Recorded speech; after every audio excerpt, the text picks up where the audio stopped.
Hello and welcome once again to The Verdict. Mick Cornett with Kent Myers. We're here every week, as you know, dealing with topical issues and meeting interesting people. And this week's show, we're going to take a closer look at community foundations. Yes, we have talked about doing a show on this before and have not really put it together until now, but we're really excited to have Nancy Anthony, whom you will meet in a few minutes, as the Executive Director of the Oklahoma City Community Foundation, come talk to us about what is a community foundation, why do we have them, what do they do, how do they do it, and where do we stand in Oklahoma City with ours. Yeah, greatly misunderstood, but a large percentage of the good things that happen in Oklahoma City have some root in what takes place at community foundations. And it's not just Oklahoma City, they're all around the country. Yes, we have not had one in Oklahoma City for more than maybe 30 or 40 years perhaps.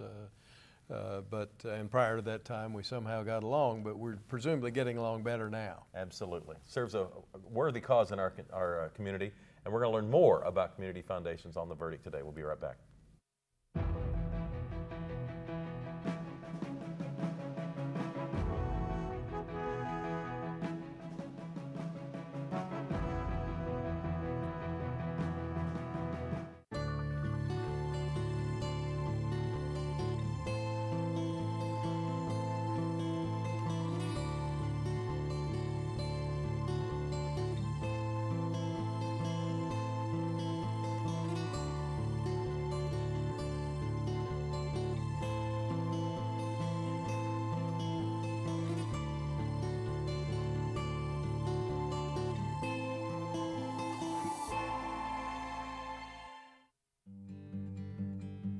I've known I was going to be an artist since I was a little kid. I still have teachers that in grade school that still have my artwork. I think I told them something along the lines, keep that, it's going to be worth money someday. I'm Justin Mader, I'm an artist, and I'm Chickasaw. My muse is the Muskokian, Mississippian art. When I see that, my mind just fills up with bubbles of ideas. My big thing right now is shell carving, the shell gorgets. My work is refined more and more until I found my own rhythm. I also do metallurgy, where I've been acid etching copper and hammering copper to make a copper repoussé. You only have one chance to do it right, so it requires a lot of planning and thought and just patience. My Chickasaw heritage is the foundation of who I am. It's the roots of where I come from, and it inspires me as an artist and inspires the tenacity of never giving up. Learn more about today's Chickasaws at profilesofanation.com.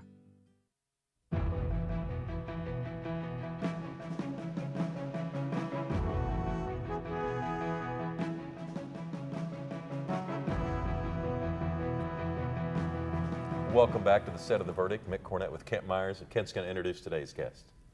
Today we have a guest that I've known for a number of years, but this is the first time she's been on our show, and we're thrilled to have her. She's Nancy Anthony, the Executive Director of the Oklahoma City Community Foundation. Nancy did her undergraduate work at Vanderbilt University, did her master's work at Yale University, got a PhD in biostatistics from the University of Oklahoma, so it's Dr. Anthony, and excuse me for not addressing you that way earlier.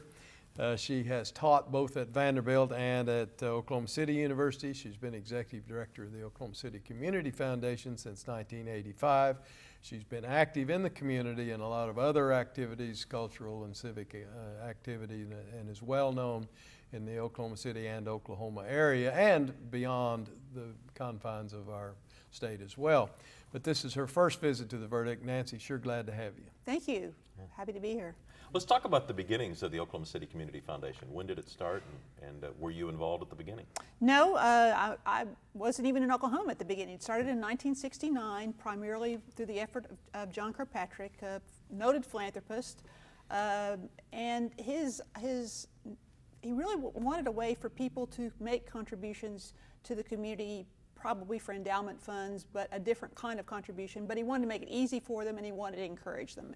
And he sort of looked around the nation and saw that in places like Cleveland, Boston, New York, they had this entity called a community foundation, which basically brought underneath the umbrella a number of funds that some of them might have been private foundations, some of them might have been endowment funds for not-for-profit organizations, but primarily what they were ways for donors to designate monies that not only for the current year, but for years to come to be able to support things that they were interested in. So he thought that would be a good method to encourage people to do things, and so he started one, and then he started doing some things that have a great deal of notoriety. He started matching money.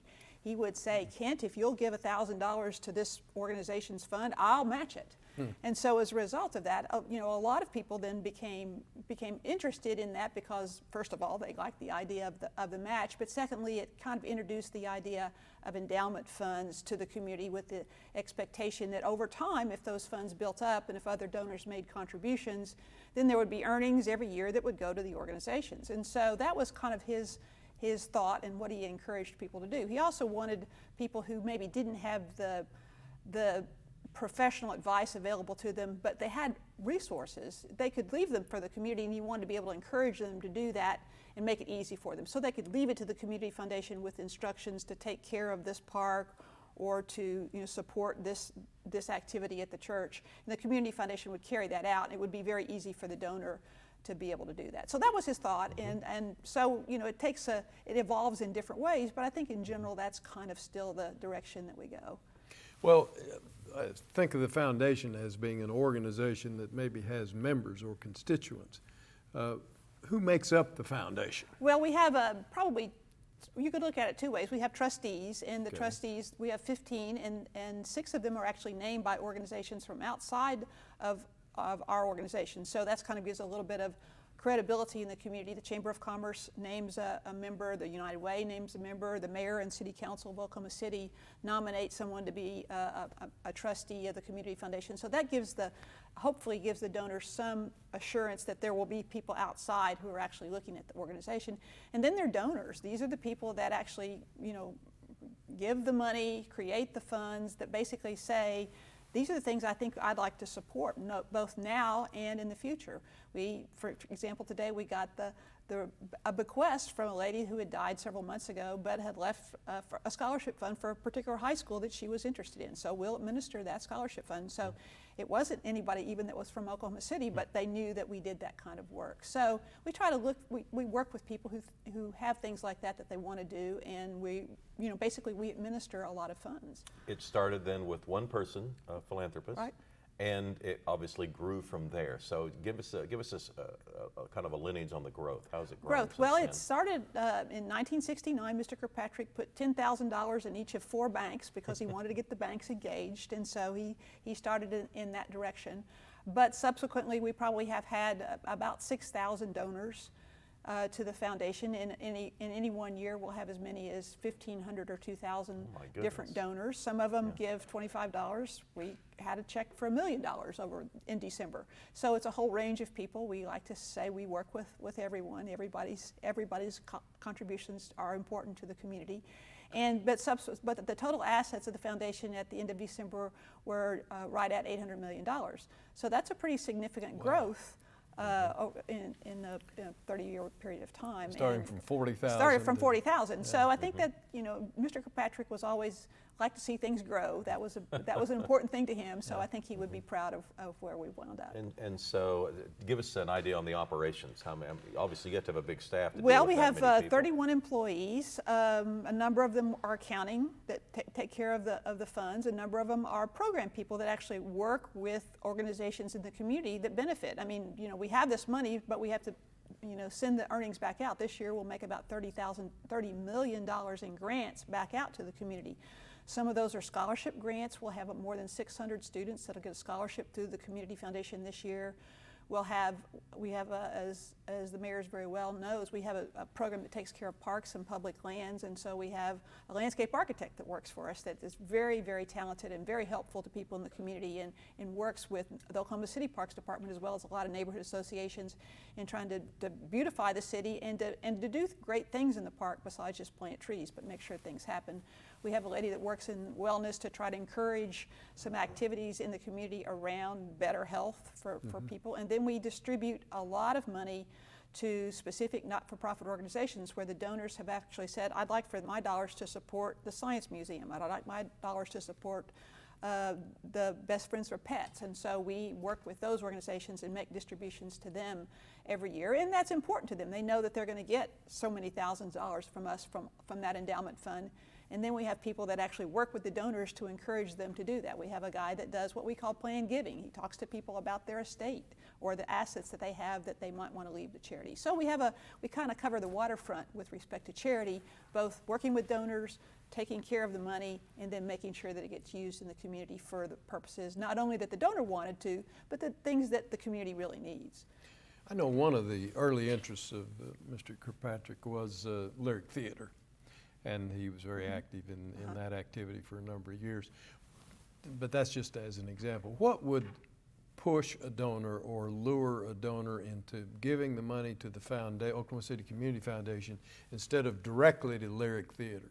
What are the different considerations? Well, probably, usually a direct contribution to an organization is for the operations of the organization that year or for a capital campaign that's going to be expended.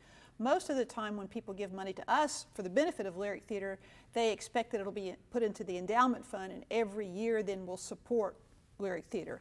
And both of those things are important. We wouldn't want an organization to have only an endowment fund and not have any money, but on the other hand, for lyric theater, we have a very nice fund for lyric theater, and they'll get $50,000 or $60,000 from us every year off that endowment fund, which that's a nice amount of money to get and know that that's part of that endowment fund. You don't have to go resolicit it. Right, and I think for a lot of people, it's a way, we tell donors, I say, those funds are a way for you to do something beyond your own lifetime. It's a way for you to continue to support something that you think is important. If a scholarship was important, then you can continue to provide scholarships for students even after you're not here. If the Girl Scouts or the Boy Scouts were important, then you can provide support for those kinds of activities for kids even if you're not able to be active or you're not even alive. Interest rates are really low right now. Right. So what do you all do? How do you invest $800 million Well, and try to get the most out of it? We have a wonderful investment committee, some of the nicest and most astute people in Oklahoma City. Last year, our total return on the endowment was 14.5%. We'll always have a disclaimer that says, don't expect that future results to be the same as the past, but whatever they say. I want your financial advisor. But because of the amount of money that we have, we can be much more diversified. We have a lot of investments in the stock market, in a lot of bonds, and so we're able to do more for an organization than they might be able to do on their own because it's all pooled, and so they get the benefit of a very good investment program and very, very capable people for probably a smaller amount of money than maybe they could get with otherwise. Nancy Anthony runs the Oklahoma City Community Foundation. More with Nancy after this break.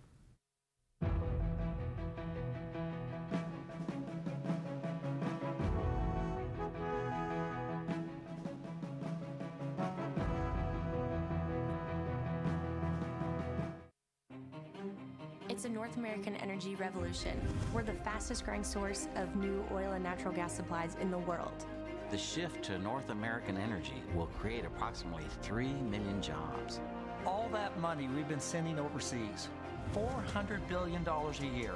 Imagine that staying in our economy. It's a game changer. Real energy independence starts now, and it starts with Oklahoma.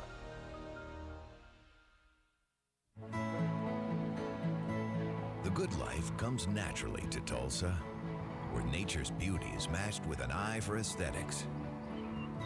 A legacy of neighborhoods graced with lawns and landscaping and handsome homes. A place that seems to have patented an ideal lifestyle. Bank First is loyal to the quality of life Tulsa assures its citizens, to the priority placed on education, culture, and growth. Loyal to builders who transform raw land into residential charm. Developers who see opportunity and add vitality to Tulsa's economy. Bank First serves both enterprise and private lives that need a loyal partner. It's how we help nurture this city's very good life. Bank First. Loyal to Oklahoma. Loyal to you.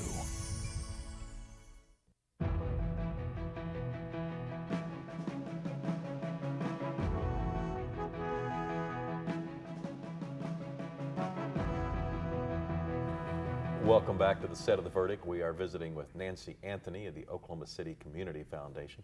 We're talking during the break about the structure of your trustees. How does that work? Well, 6 of the trustees are named by organizations from outside of the community, and then the other 9, we have 15, the other 9 are named by the kind of at-large or by the remaining trustees whose terms that they serve 3-year terms with a maximum of 9 years. So we have a turnover of our trustees. No one's actually, I think, by our bylaws, no one can serve more than 10 years. Mr. Kirkpatrick served 10, came back and served 5 more after a while, but he's the only one that ever served any more than 10 years. So it's a good group. It turns over. It's not going to be dominated by any one group of people or any one person. There are representatives from a variety of groups in the community, and we look for people that can help us on the investment side, that can help us with the management side, and that who also know what's going on in the community and what the needs are. What kind of employee structure do you have? You're the executive director, but whom else works there at the foundation? We have Rhonda Godwin is our director of administration. Brian Doherty, I mentioned earlier, is a landscape architect that works for us. We have people that do work on our scholarship funds. We have a pretty significant accounting staff. We have a group of people that work primarily with the Kirkpatrick Family Fund. It's one of our subsidiary organizations. So Liz Eichmann is the director of the Kirkpatrick Family Fund. So she handles all the opportunities around, giving opportunities around them. But we do all their back office operations. We manage the money and write the grants and do the reports and do the accounting for them. Tulsa has a very similar community foundation. Right. Are there differences that are worth pointing out, or is it just exactly the same? Probably, because we have a very large, they're a very large foundation, and George Kaiser has been incredibly generous to Tulsa, and is by far and away the single largest donor there, and the Kaiser Family Fund is the largest piece of that fund, almost to the extent that it is almost 90% of the Tulsa Community Foundation. In Oklahoma City, we have a much broader range of donors. We're not quite as big, but we have, I think, a broader group of people, and I think serve a broader range of needs in the community. We can't put as much money in any one spot as they can in Tulsa, but I think that we try to work in a way that is probably the difference in Oklahoma City and Tulsa. There are lots of differences, and so we're all working in the same way, trying to do things. We air both in Oklahoma City and Tulsa, and your counterpart in Tulsa Foundation would be Ken Levitt. Is that Phil Lakin is actually the director. Ken Levitt does the Kaiser Foundation, right, which is a subsidiary, but Phil Lakin is the person, and he's actually on the city council in Tulsa. Yes, and he's been on our show once. Yeah. Nancy, beyond Tulsa, other cities around the country, how would their community foundations differ from yours? Mostly older. In some cases because they've been around for a longer time. This is the 100th anniversary of the Community Foundation in Cleveland, which was the first community foundation. So in places like, especially in the eastern part of the country, New York, Boston, they're older, they have a lot more money that's what you would call grant money that's available because the owners are no longer living, and so the trustees are able to do a broader range of things there. On the on the West Coast, you have Silicon Valley. And so you have some huge funds there and just a very different orientation for how they work in the community because those communities are so different. And you have so many internet entrepreneurs and high-tech people, so they deal with things differently. I think all of community foundations really do try to focus on their community and what the issues are in their community, and really encourage a lot of positive things in a different way. We do a lot of work in parks here in Oklahoma City, primarily because we had a donor 20 years ago that left an estate. She was a school teacher who had an estate of more than $1 million, which surprised a lot of people that a school teacher would have $1 million, but she did, and she left it to take care of parks and trees and public lands in Oklahoma City. Well, that was kind of how we got into the parks business, and so it really we've done more than 300 projects across the community for parks. Not big, huge projects, but I would call, let's say, the idea of a public-private partnership might be a neighborhood association planting trees in the median. And we've done a lot of those and a lot of school projects and really have tried to encourage a lot of things around the development of parks, primarily the landscaping, but right now we're moving on to try to looking at the activities that go on in the parks. We worked with the city council to do a comprehensive parks plan that became the parks element of the new OKC plan. So, I mean, that's a sort of operating at a different level, but I think it was important that did something that was strategically really going to give parks an opportunity to really take off. We're very proud of that activity. Considering how you generate the funds that you are able to distribute to the people entitled to receive them, what kind of hiccup or problem did the recession that began in 2008 and continued for several years thereafter until relatively recently, what kind of problem did that pose for you, if any? Well, of course, we lost the value of some of our assets that were invested in the stock market, and so that caused the value of the endowments to go down. But we have a commitment to those organizations to distribute 5% of the average market value of the fund over a 12-quarter average. So for the most part, the distributions were slightly less, but they were not significantly less, because we don't distribute a whole lot more when it's high or a lot less when it's low. We try to make it somewhat stable. So there was a little bit of a hiccup, obviously, but for the most part, we were able to stay with a pretty steady distribution. Like last year, we had a great return, but we won't kick up our distributions a whole lot. We'll try to stay with something, so if it goes down, we can be stable. I think that's very important to a lot of organizations, is to know what they're going to get when they're going to get it. Before we go, I want to kind of narrow in on you a little bit. It was new to me that you had a doctorate in some area of math. Could you expound on that, your area of expertise? Well, I did my graduate work in statistics, and then at Yale, and then when I moved to Oklahoma, I wanted to finish my PhD, so I went to the Health Sciences Center and did it in biostatistics. And basically, my primary area was demography, was what happens to populations, things like poverty, rates of housing, disease, just how do things occur within the population. I think it's interesting. It proved to be a good place for me. I mean, I didn't really learn about community foundations, that's for sure. But I think I learned a lot about different kinds of people, how data is developed, because a lot of the things we do, we try to look at not one small problem, but how can we do something that impacts the whole community, and how do those pieces work together. So I think demography was more of a background than I ever expected it would be for that. And you have taught at the college level. What classes did you teach? I taught computer science at OCU, and I also taught mathematics when I was at Vanderbilt. So. All right. Nancy, you give our audience 2 or 3 takeaways about the Community Foundation that they might not have known when they turned on the TV this morning. What do they need to know? Well, I think that the most important thing for them to know is that we're here to try to help donors do what the donor wants to do. We really don't have an agenda that parks are more important than the symphony or more important than housing, but if a donor wants to do any of those things, that's what we're there to help them. We think Mr. Kirkpatrick felt like it was very important to encourage people to give, and we want to make it as easy as possible for them to make a contribution. And you don't have to be a well-known name with lots of money to make that kind of contribution. People have estates, they have retirement accounts, they have houses, and we've taken all of those kinds of things. So I think that there are lots of different ways that people can make contributions, and if anybody's interested in giving to charity, we'd be happy to talk to them if they have something specifically that they might want to do. Well, is it just a line in your will, or do you need to have something, some sort of relationship? It can be a line in your will, but if you talk to us ahead of time, then we'll know what it is that you really want to do. So it's both things. It can be simple, or it could be a simple request to something that we're already doing, but if you had something specific that you wanted to do, if you work with us, we can get that worked out in a way that makes sure that your wishes are taken care of. Just got about half a minute left in this segment. What's your biggest hope for the foundation in the near term, coming year or so? In 2019, we'll be 50 years old. So we want to make sure that we are right now looking at everything we're doing, looking at everything related to technology, the change in the demographics in Oklahoma City, looking at who the new donors are. The city has grown tremendously. We want to make sure that in 2019, we are just as viable then as we are now, because of all those kinds of things that might change. All right. She is Nancy Anthony, running the Oklahoma City Community Foundation. Thanks all for your work, and please pass along our compliments to your staff. Thank you. Doing great things in a number of areas of the city, and a lot of time it goes below the radar screen. Hopefully today it's above the radar screen for you, our viewers. Kit and I'll be back with a final word right after this.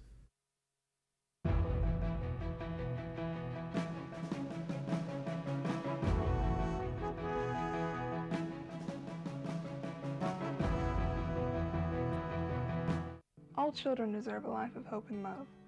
But sometimes they experience a life of pain, neglect, and abuse.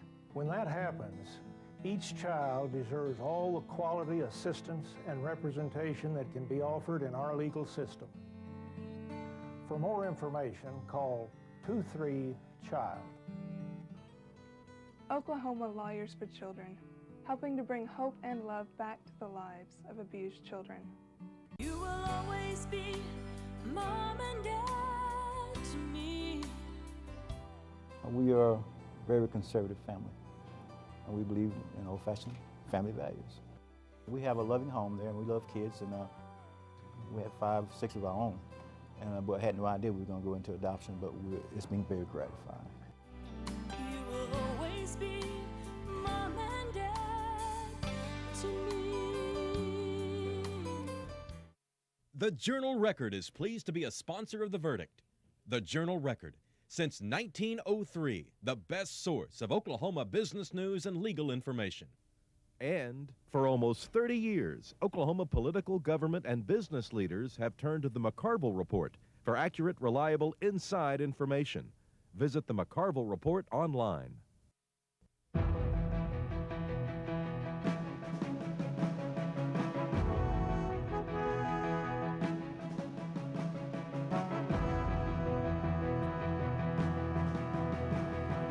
So many great things done at the Community Foundation under Nancy Anthony's helm, and it's interesting to hear how it started and how Yes. it's grown, and how it really has evolved into a very broad, community-based organization. People enjoy giving, but there's, they want to have some comfort, in the giving, and she and her organization really provide it. It balances what the donor really wants pretty nicely. It gives them a degree of control, which most donors would like to retain to some extent. But on the other hand, it provides the expertise that the donor may not have and may not want to pay to get. Yeah. So it's a nice combination of factors that make donation to the Community Foundation a wise investment for the person making it and for the city. Yeah, and I hope people will consider giving, whether if you're watching us in Tulsa and feel more inclined to give to the Tulsa Community Foundation. They're set up with a very similar model in Oklahoma City. Nancy and her staff can help you with your needs, and she made it seem so simple. You can just put a line in your will, you can contact them initially, but regardless, it's a way for people to have a positive impact on their community long after they're gone, and I think people enjoy that. We have website information. You can contact Nancy or get more information about the Oklahoma City Community Foundation at their website, OCCF.org. That's OCCF.org. And we have a website, theverdict.tv. Recently updated, I may add. Well, yeah, I hope there's a newer picture of the two of us. Well, we spelled Cornett right this time. You can tell us about a guest you'd like to see on a future edition. We'll see you then.